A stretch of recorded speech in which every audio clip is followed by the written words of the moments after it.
Presiden ke-8 kita ini menerima warisan. Terima warisan. Warisannya adalah luar biasa. Selama kurang lebih 10 tahun menambah hutang 15.000 kurang lebih. Jadi orang tuh mungkin dalam hal utang memang perlu untuk melihat dari berbagai segi. Kenapa waktu itu saya di Facebook membuat kalimat yang panjang, ada yang bilang ini terlalu teknis, saya nggak ngerti, tapi diceritain lagi orang tetap nggak mau dengar, dia tanya lagi seolah-olah saya belum, bahkan ada yang meminta saya debat gitu. Poin saya adalah sekarang dalam suasana politik ada yang mempolitisir itu, dan kalau sudah dipolitisir dianggap utang itu stigma, padahal dia adalah instrumen, gitu aja. Ya kalau orang pada bingung dan mempermasalahkan utang, tapi di sisi lain rating kita makin membaik gitu loh. Tapi itu just sedikit aja proof, sedikit aja bukti bahwa di Indonesia utang itu merupakan komoditas politik, bukan instrumen ekonomi. Itu aja. Negara-negara besar hutangnya ada yang 100%, ada yang 200%. Yang paling penting adalah bisa menumbuhkan ekonomi, inflasi ditekan rendah, neraca perdagangan positif, current account positif. Itu semuanya ada di Indonesia. Presiden ke-8 kita ini menerima warisan. Terima warisan. Warisannya adalah luar biasa. Selama kurang lebih 10 tahun menambah hutang 15.000 kurang lebih. Kemudian warisannya APBN 90%. Itu dari pajak. Jadi ternyata untuk hidup bernegara di negeri ini hanya bertombang atau rakyat yang menanggung. Ini sangat luar biasa. Level hutang, undang-undang itu 60%.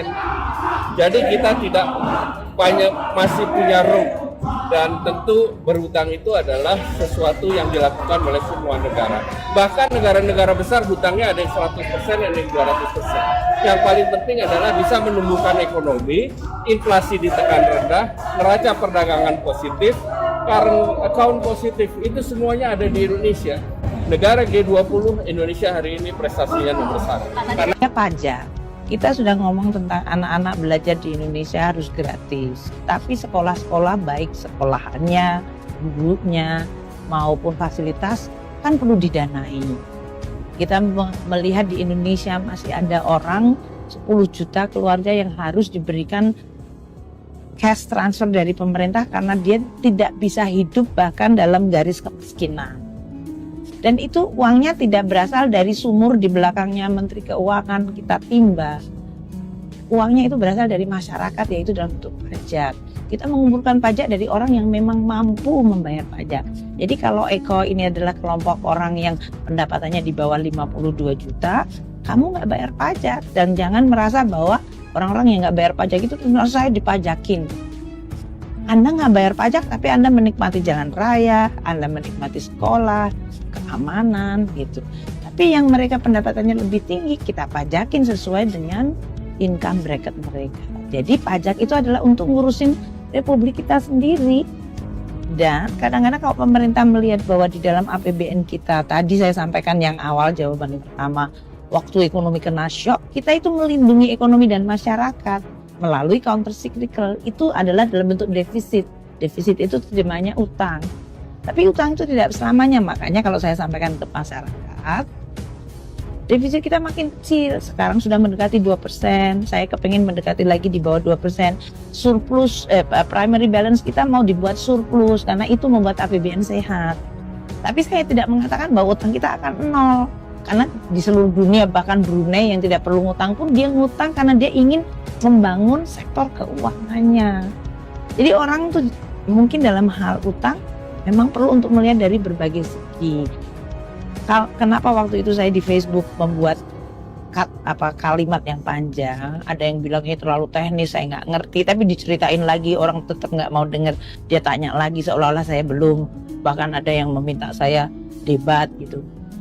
Poin saya adalah sekarang dalam suasana politik ada yang mempolitisir itu, dan kalau sudah dipolitisir dianggap utang itu stigma, padahal dia adalah instrumen, gitu aja. APBN kita didesain posturnya makin sehat. Jadi artinya cara bayar utangnya defisitnya makin kecil, primary balance-nya positif, itu berarti kita bayar utang. Dan setiap kali ada utang jatuh tempo kita selalu bisa bayar melalui apa yang disebut revolving. Dan kalau semakin kecil berarti exposure-nya makin kecil. Makanya debt to GDP ratio walaupun undang-undang membolehkan sampai 60, Kementerian Keuangan itu membuat rule sendiri jauh di bawah, yaitu separuhnya. Tidak boleh ngelebihin 30%.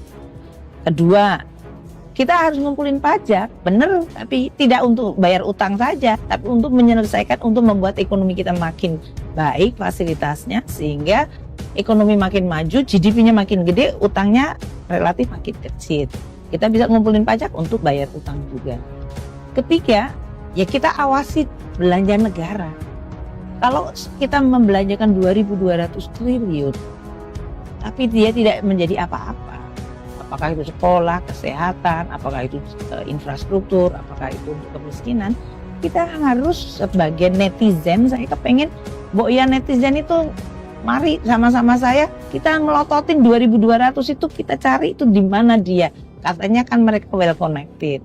Jadi kita bisa tahu dan kemudian kita bisa mengatakan, oh iya, uang 1 rupiah ini bisa membuat orang menjadi produktif, menjadi tidak miskin, anaknya menjadi sekolah, anaknya menjadi sehat, tenaga kerja bisa mendapatkan vokasi. Ini orang-orang yang kemudian akan menjadi bisa mengurus dirinya sendiri dan bisa berkontribusi pada itu. Oke, ini Bu, ini sebenarnya berita bagus karena Fitch Ratings ini menaikkan peringkat utang jangka panjang. Ya, untuk nambah itu aja ya. Jadi ya kalau orang pada bingung dan mempermasalahkan utang, tapi di sisi lain rating kita makin membaik gitu loh. Tapi itu just sedikit aja proof, sedikit aja bukti bahwa di Indonesia utang itu merupakan komoditas politik, bukan instrumen ekonomi. Itu aja.